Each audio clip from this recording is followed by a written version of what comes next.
Hello guys, कैसे हैं आप लोग। आज हम आपके सामने एसडीजी गोल के बारे में बताएंगे। एसडीजी गोल क्या होते हैं, इसे क्या कहते हैं, सस्टेनेबल डेवलपमेंट गोल्स।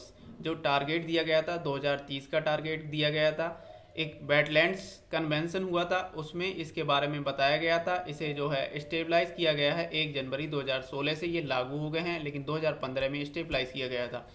अब ये 17 सस्टेनेबल डेवलपमेंट गोल्स दिए गए हैं। इनका जो टारगेट है वो टारगेट 2030 का रखा गया है। इसमें करीब जो 170 कंट्रियाँ पार्टिसिपेट कर रही हैं, और वो यूएनडीपी एक यूएन यूनाइटेड नेशन की एक बॉडी है जो कि इसकी निगरानी कर रही है। वह देखती है कि कौन सी कंट्री कितना अचीव कर रही है, और उसकी जो है रिपोर्ट देती रहती है कि रिपोर्ट के हिसाब से चलता रहता है कि कौन सी कंट्री कितने नंबर पर चल रही है। और देखा जाए कि करंट में भी इस टाइप के क्वेश्चन बहुत बन जाते हैं कि एसटीजी गोल क्या हैं। इससे पहले जो गोल थे वो एमडीजी मिलीनियन डेवलपमेंट गोल्स थे। वो उनका जो टारगेट 2015 में कंप्लीट हो गया। उसके बाद क्या आया था कि एसडीजी गोल के बारे में, इसे हम शॉर्टकट में एसडीजी कहते हैं।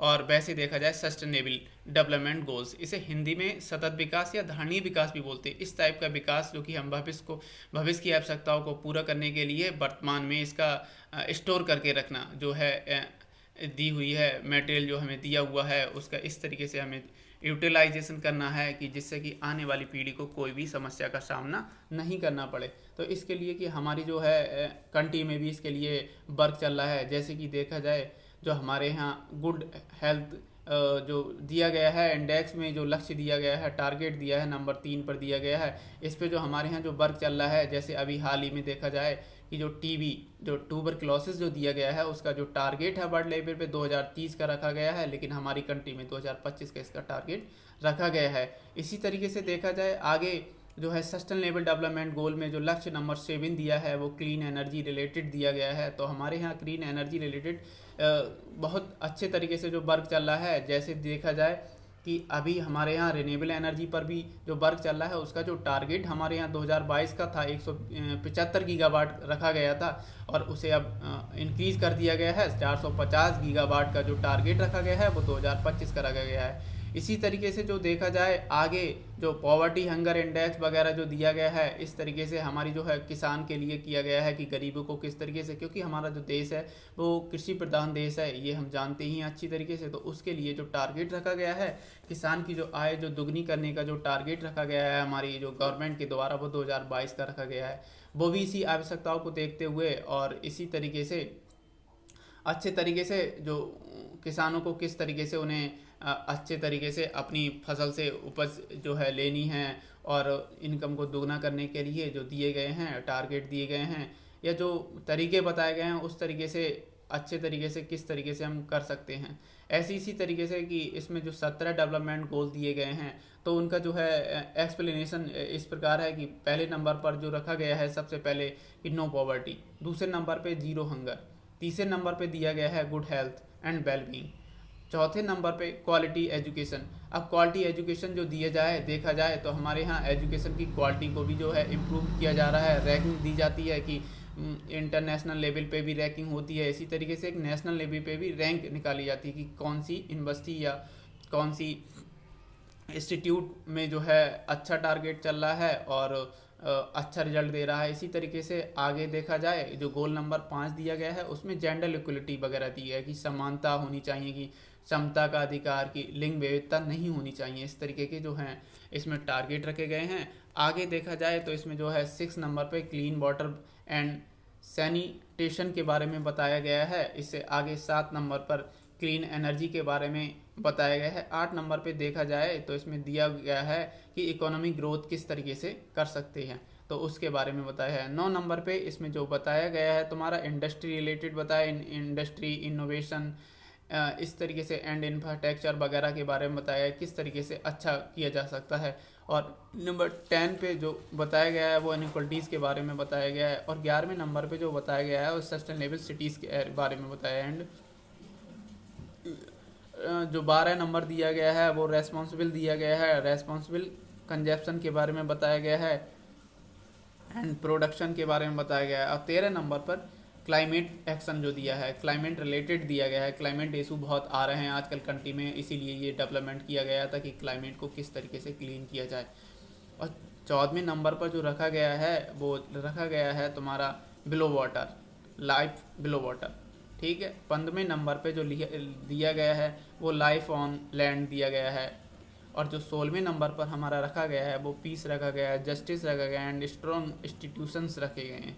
और 17वें नंबर पे जो है पार्टनरशिप फॉर द गोल जी दिया है, 17वें नंबर पे रखा गया है। अब देखा जाए 17 गोल हैं, हम किस तरीके से इन्हें कैसे क्या यूज होता है और किस तरीके से इनमें क्वेश्चन पूछे जाते हैं। जैसे अभी की यूपी पीसीएस में एक क्वेश्चन आया गया था, इसी से रिलेटेड था कि एसडीजी गोल में जो नंबर 6 पे किस चीज़ को रखा गया है, कि नंबर 5 पे किस चीज़ को रखा गया है। इस टाइप से क्वेश्चन बहुत इसमें पुटअप कर लिए जाते हैं, ठीक है। यूपीएससी में इस तरीके के नहीं होते हैं। यूपीएससी में क्या होता है, यूपीएससी में एक मिसलेनियस क्वेश्चन टाइप बने हुए होते हैं, उसमें दिया जाता है मुख्य फोकस कि किस कौन सी कंट्री किस नहीं रैंक, अभी जैसे रैंक इसकी निकलती है, रैंक भी निकलती है एसडीजी की रैंक के अनुसार कि कौन सी कंट्री कौन से किस लेवल पे रही है, उसकी रैंक के बारे में बताया जाता है। इस टाइप से क्वेश्चन मिसलेनियस होते हैं, बैकग्राउंड वगैरह पूछ लिया जाता है। लेकिन क्या होता है यूपी पीसीएस या जो वनडे एग्जाम होते हैं उसमें इस तरीके के क्वेश्चन नहीं पूछे जाते हैं, उसमें रैंकिंग के बारे में पूछ लेता है मैक्सिमम। और उसके बाद में क्या बोलता है कि 17 जो सस्टेनेबल डेवलपमेंट गोल है 2030 का टारगेट है,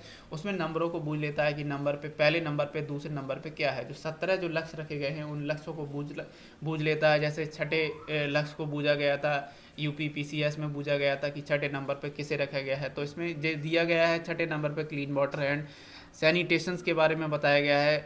तो इस तरीके से क्वेश्चन भी पुटअप कर लिए जाते हैं। हम कॉन्सेप्ट को कैसे कनेक्ट करते हैं या किस तरीके से जोड़ते हैं, अगर कहीं भी इसका यूज कर सकते हैं हम, ऐसे वगैरह में इसका यूज बहुत अच्छे तरीके से कर सकते हैं कि इसमें जो है यूएन यूनाइटेड नेशन की जो है एक बॉडी है, रिलेटेड बॉडी है यूएनडीपी, वो इसे अच्छे तरीके से देख रेख करती है, इसकी निगरानी पे लगी हुई है और वो कंट्रियों की रिपोर्ट निकाल के देती है कि किस तरीके से कौन सी कंट्री में कितना अचीव किया जा रहा है, जिससे हमारी आने वाली पीढ़ी को कोई समस्या उत्पन्न ना हो या कोई प्रॉब्लम का फेस नहीं करनी पड़े। इसलिए हमें अपना इस तरीके से इस टारगेट को लेके चला जा रहा है। और ये 1 जनवरी 2016 से स्टेबलाइज वर्क करना स्टार्ट कर दिया गया था। स्टेबलाइज तो 2015 में किए गए थे, लेकिन 2016 में 1 जनवरी 2016 से ये वर्क करना स्टार्ट कर दिया है।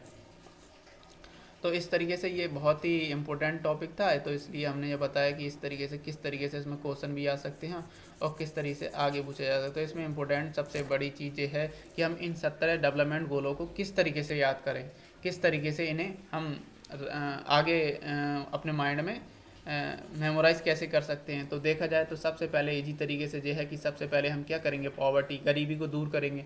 तो उसके बाद में गरीबी को दूर करने के बाद में हंगर, जो जीरो हंगर मतलब भुखमरी को ख़त्म करेंगे। तो इस तरीके से जो है टारगेट इस तरीके से हम लेके चलेंगे कि पहले नंबर पे गरीबी को रखा जाएगा कि गरीबी दूर की जाएगी। फिर उसके बाद में जब गरीब से हमें जब पैसे वैसे अच्छे हो जाएंगे हमारे पास में, तो हम क्या भुखमरी भी दूर कर सकते हैं। इसी तरीके से अगर भुखमरी भी हमारी दूर हो गई, गरीबी भी दूर हो गई, उसके बाद क्या हम हेल्थ के बारे में सोचेंगे। अगर हेल्थ हमारी अच्छी होगी तो हमारा क्या होगा, मन भी अच्छा होगा। मन अच्छा होगा तो हमारी जो है एजुकेशन जो है रीडिंग भी वो भी अच्छी हो जाएगी। जब एजुकेशन अच्छी हो जाएगी, हम पढ़ने में भी अच्छे हो गए, स्वस्थ भी हो गए, गरीबी भी दूर हो गई, तो हम आगे क्या करेंगे, जो है लिंग भेदता समानता का इस तरीके से करेंगे कि इसमें ये देखेंगे कि कोई मेल फीमेल या ट्रांसजेंडर वगैरह में जो इस तरीके की जो रहती है असमानता रहती है, उसे दूर कर सकते हैं। फिर उसी तरीके से फिर अगर ये टारगेट हमारे कंप्लीट होंगे, उसके बाद हम वाटर के बारे में देखेंगे कि वाटर को क्लीन करना है, क्योंकि हमें देखा जाए कि वाटर का भी बहुत बड़ा इशू है। जो है पीने योग्य पानी जो है कम होता जा रहा है। ये देखा गया है कि खारा पानी की मात्रा जो है बढ़ती जा रही है, समुद्र भी बढ़ते जा रहे हैं, और जो वेटलैंड्स भी हैं वो भी इस तरीके से ये इसी तरीके से कन्वर्जन चल रहा है कि मीठे पानी के कौन कौन से स्रोत हैं उन्हें संरक्षित किया जाए, कंजर्व किया जाए। इस तरीके के जो है गवर्नमेंट के जो टारगेट चल रहे हैं वो इसी रिलेटेड चल रहे हैं कि वाटर को हम किस तरीके से कंजर्व करें। आगे इसके बाद में एक नया जो आ जाएगा कि वो 7 नंबर पे, फिर उसके बाद में इतना कुछ करने के बाद क्या आ जाएगा, क्लीन एनर्जी के बारे में आ जाए कि एनर्जी अगर क्लीन होगी तो उससे हमें भी बेनिफिट क्या मिलेगा। जिस तरीके से देखा जाए कि हमारे यहाँ जो लाइट वगैरह जो बनती है उसमें क्या वाटर का बहुत यूज़ किया जाता है, और कई तरीके से लाइट बनती है, वाटर से बनती है, और भी तरीके हैं। तो इस तरीके से क्या होता है, एक इसी तरीके से यहाँ से एक कॉन्सेप्ट निकल के आया था रिन्यूएबल एनर्जी। ये इस तरीके की एनर्जी होती है कि रिसाइकिल टाइप में हो जाता है, इसका यूज हो जाता है। जैसे हम कि सनलाइट से सीधे उसका यूज करके वो दोबारा से इस तरीके से कि वो कोई हानिकारक हमारे कोई इफ़ेक्ट या फिर हमारा कोई रिसोर्स को है यूटिलाइज नहीं होता है, उससे उसका कोई ज़्यादा इफेक्ट नहीं पड़ता है। तो इसलिए ये हमारा गवर्नमेंट का टारगेट था और इसका हेड क्वार्टर भी देखा जाए तो हमारी इंडिया में ही स्टेबलाइज किया गया है, जो कि गुड़गांव में है। तो इसी तरीके से आगे अगर इतने जो 7 टारगेट जो पूरे करने के बाद आगे जो 8वां टारगेट वो दिया है इकोनॉमिक ग्रोथ। जब हमारे पास इतने जो हो जाएंगे कि अगर हमारी गरीबी दूर हो जाएगी, भुखमरी दूर हो जाएगी, अच्छा स्वास्थ्य होगा, अच्छी एजुकेशन होगी और असमानता जो दूर हो जाएगी, समानता में जो है लिंग विविधता ख़त्म हो जाएगी, फिर उसके बाद में क्लीन वाटर मिलेगा हमें और क्लीन एनर्जी मिलेगा। तो इसके बाद क्या होगा, इकोनॉमिक ग्रोथ अच्छे तरीके से होने लगेगी उसमें। इस तरीके से इसीलिए से 8वें नंबर पर क्लीन एनर्जी के बाद 8वें नंबर पे इकोनॉमिक ग्रोथ रखा गया, क्योंकि इन जो गोलों को है इस तरीके से सेटअप किया गया है नंबरिंग में कि आगे एक दूसरे से जो है कनेक्ट होते चलते रहें। तो इस तरीके से हमें आगे याद करना है, तो हमें याद करने में कोई प्रॉब्लम नहीं होगी देखा जाए तो, क्योंकि अगर हम रटेंगे तो ये 17 गोल हैं हमारे मिक्स हो सकते हैं। तो इसलिए हमने बताया था कि किस किस तरीके से याद करने का तरीका क्या है या इन्हें मेमोराइज़ करने का तरीका क्या है, कि हम किस तरीके से अपने मेमोरी में से सेव कर सकते हैं। तो इनका यही इस तरीके से ही जो है रीडिंग कर लेना अच्छे तरीके से हो जाएगा। और इसमें अधिकतर जो है तुम्हारा जो टारगेट रखा जाता है वो ज़्यादातर 10 तक इस तरीके से, लेकिन देखना हालांकि 17 सस्टेनेबल डेवलपमेंट गोल हैं, इन्हें अच्छे तरीके से देख लेना और एक बार अच्छे तरीके से अगर समझ लोगे तो ये मेमोराइज हो जाएंगे और उसके बाद कोई प्रॉब्लम नहीं आएगी। ये एक अच्छा इनिशिएटिव है यूएनडीपी का, तो इसलिए हमने इस चीज़ पे ये है वीडियो। और कोई प्रॉब्लम आगे हो तो हमें शेयर कीजिए, हम आगे भी इसमें अच्छे तरीके से और सजेस्ट कर पाएंगे। थैंक यू, धन्यवाद।